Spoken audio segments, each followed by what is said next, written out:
The only thing he found to say was, "You were never enough." he walked out believing he was leaving behind someone ordinary. She made his coffee every single morning for 3 years. 2 sugars. Just enough cream. She set it on his side of the counter without being asked, without being thanked, without being seen. And on the night he finally looked at her long enough to say something, the only thing he found to say was, "You were never enough." He walked out that door believing he was leaving behind something ordinary. He had absolutely no idea that the woman standing in that kitchen was about to become the most extraordinary version of herself he would never get to know. She had stopped counting the days since he last reached for her hand. That was the thing about slow erosion. It didn't announce itself with noise or a single moment you could point to later and say, "There, that was when it ended." It arrived in the space between dinner and sleep. In the moment before he turned away. In the particular silence that had replaced the silence that once felt like peace. Maya Hartwell had learned, over 3 years of marriage, to read absence the way other people read rooms. She could identify the weight of a conversation that was no longer reaching for anything.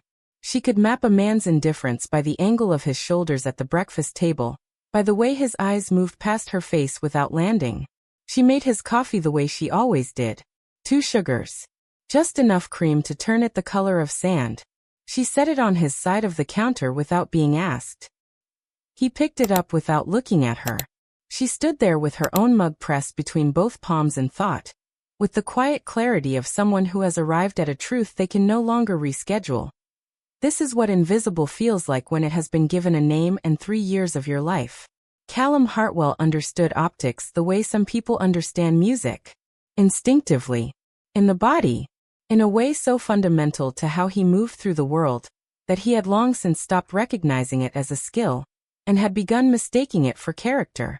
He understood that a well-chosen restaurant said something about you before you sat down.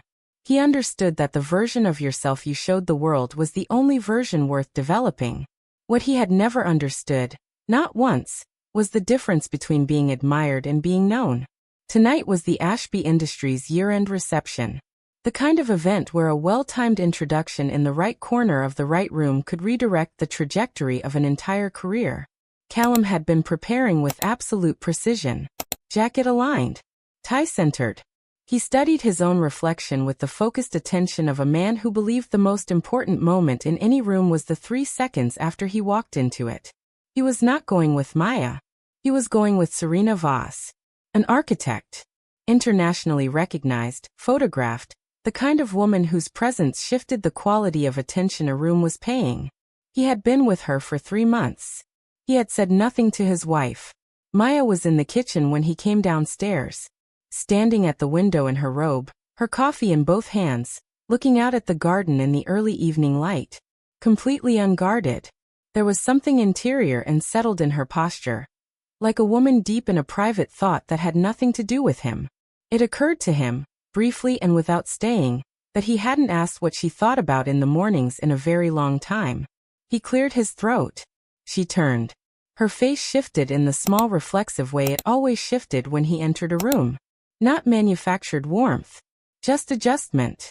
The automatic recalibration of a woman who had learned to read which version of him was walking toward her, before deciding how much of herself to offer. "Where are you going?" "The Ashby reception." "You didn't mention it." "I'm mentioning it now." She set her coffee down. Her hands folded in front of her. "I thought we were going together. You said in October we'd try to." Callum moved through her sentence the way you move through a room you have already decided to leave. "I think we both understand this isn't working," he said. His voice was even.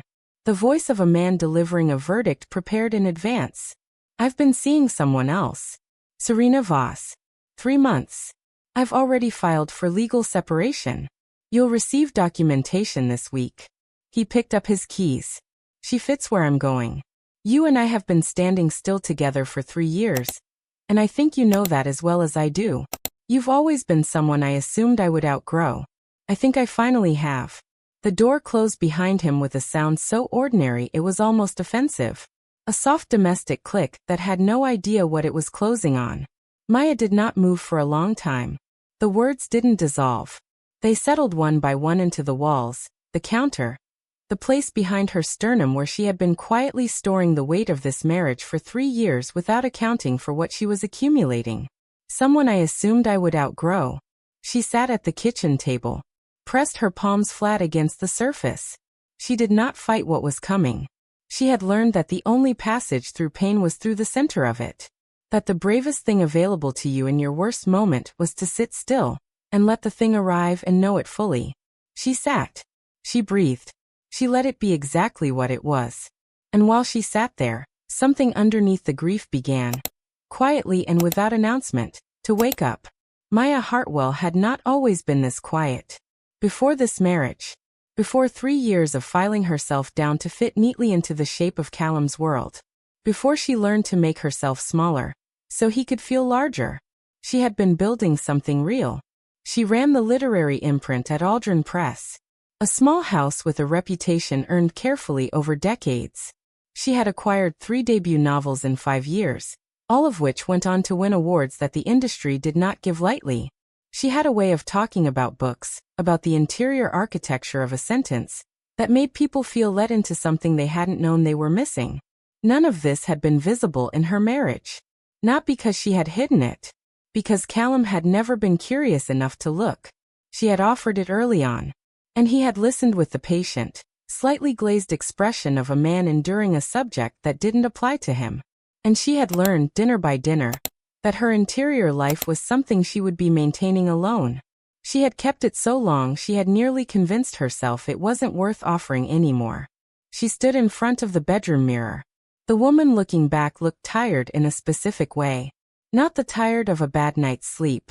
The tired of someone who has been carrying something heavy for so long they have forgotten what it felt like to set it down. But behind the tired, something else. Something that had been waiting. She raised her hand, pressed her fingertips to the glass. You are not what he described.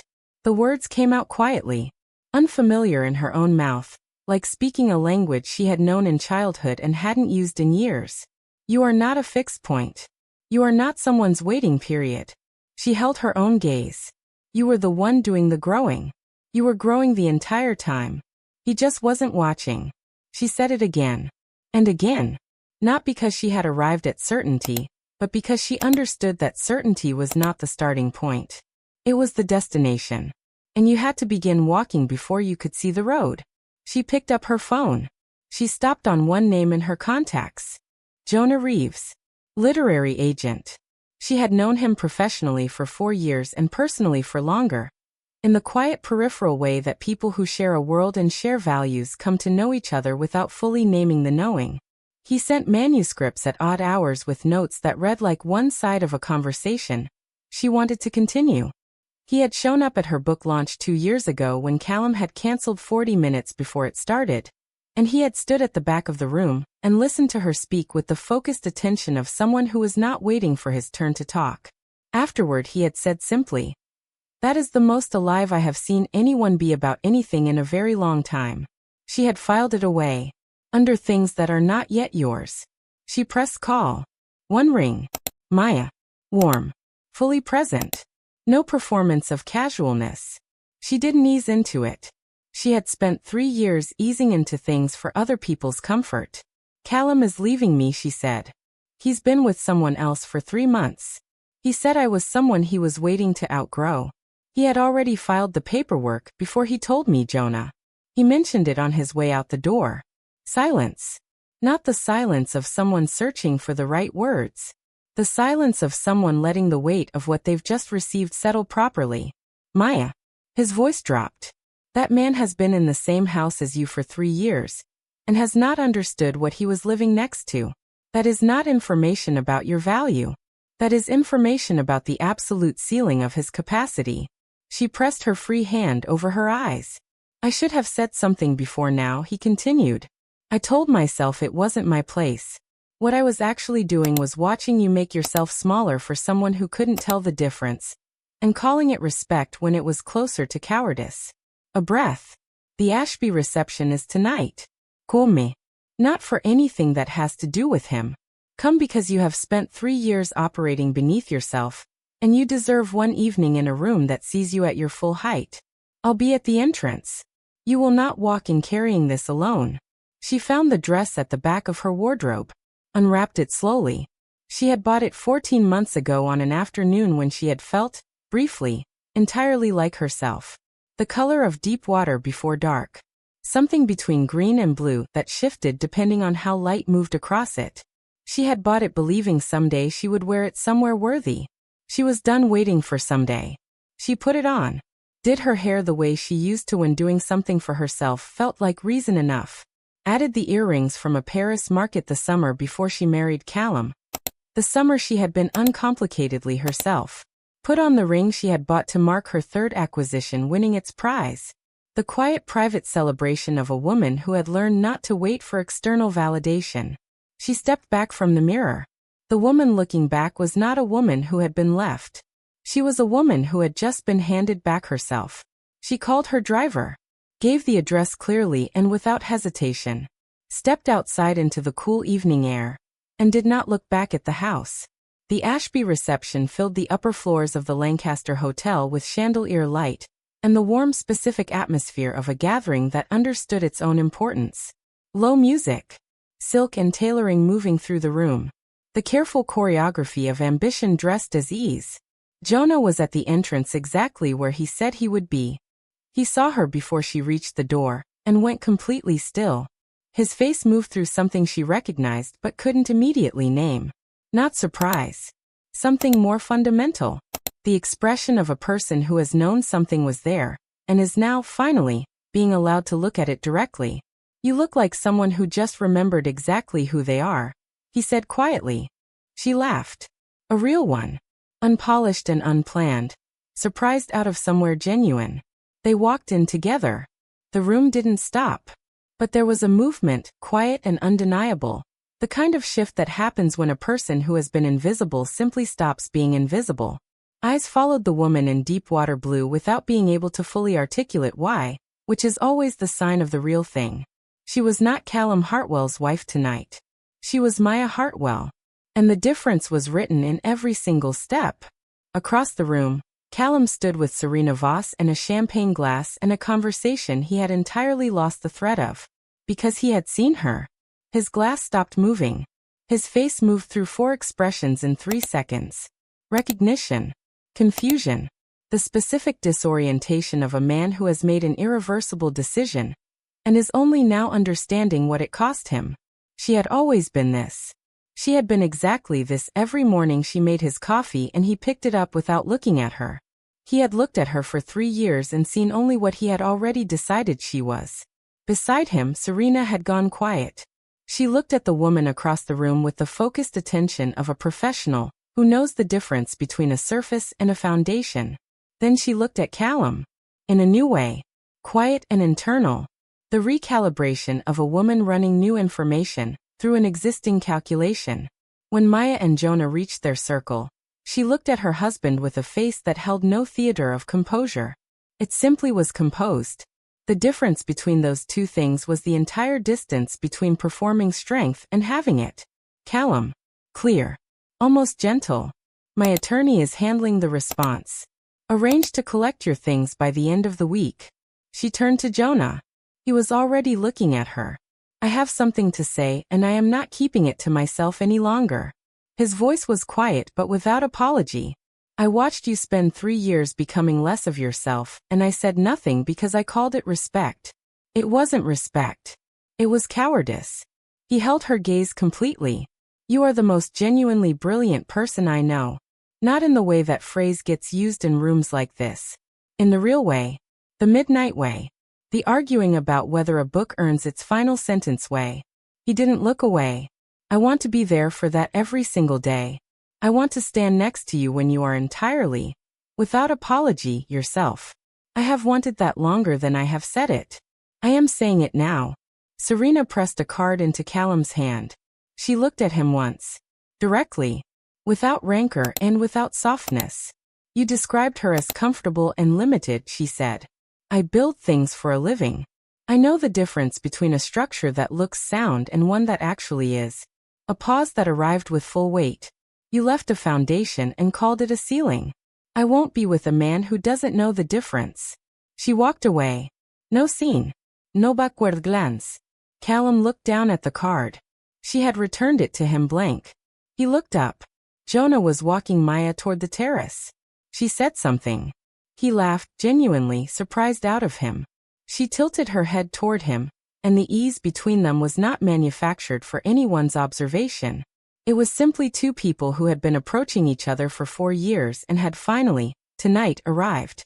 The ballroom continued around Callum with its complete indifference. Crystal and music and people present in their lives in a way he was not managing to be. He had lived next to Maya Hartwell for 3 years. He had not known her. Not actually. Not in any way that counted. He had walked out of a room where someone was quietly and consistently choosing him every single morning. He had told that person they weren't worth staying for. And she had believed him just long enough to break open. Then she had stopped believing him. And from that stopping, she had built everything. The separation was finalized in 43 days. Jonah proposed 11 months later at her kitchen table on a Sunday morning while the coffee went cold and the manuscript pages spread between them, and neither of them noticed the time. He asked her simply in his own voice, with nothing borrowed or rehearsed. She said yes before he finished asking. The Hartwell imprint at Aldrin Press launched the following spring. Her name on the masthead. Not in the acknowledgments. Not attributed sideways. On the masthead. In text that announced itself with the unhurried confidence of something that had always been true, and was now simply being said. Founded and directed by Maya Hartwell. Callum saw the announcement on his phone on a Tuesday morning in the apartment he had moved into after the separation. Her photograph. Her name. Her work. The way people in her industry talked about her. Which was not the way you talk about someone comfortable and limited. 3 years in the same house. He had not known. He had not asked. He had moved through that marriage with the unexamined certainty that he was the more interesting variable, and had never once tested that assumption against actual evidence. He set his phone face down on the table. The understanding, arriving this late, didn't transform into anything useful. It simply sat there, clear and permanent. The way truth sits when there is nothing left to do with it except hold it. The following year they had a son. Named him Arlo. He had Maya's way of going still before responding. The thoughtful pause of a mind that considers before it commits. He had Jonah's laugh, sudden and genuine, making every room warmer without trying. Maya sat in the doorway some evenings listening to Jonah read to him. Not because she needed to be there. Because she wanted to be. Because wanted to be in the room was a feeling she had forgotten was possible and was now learning, without rushing, to accept as permanent. She had not needed rescuing. She had needed a mirror. A phone call. A dress from the back of a wardrobe waiting with more patience than she had shown herself. One decision, made alone in a quiet kitchen, to stop building herself around the outline of a man who had never deserved to define her shape. She made the decision. She walked out. She did not look back. There are people who spend years contracting themselves to fit inside someone else's limited imagination. Who learn to be quieter and smaller. Who mistake the absence of conflict for the presence of love. Who carry the weight of being unseen so long they begin to believe that being unseen is simply what they are. And then one day something breaks open. And they choose themselves first. And everything real follows after. That was Maya Hartwell's story. From the cold coffee to the clean signature to the name on the masthead that required no one's permission and no one's reflection to exist. She had always been this. She had simply stopped waiting for someone else to notice before she let herself know it.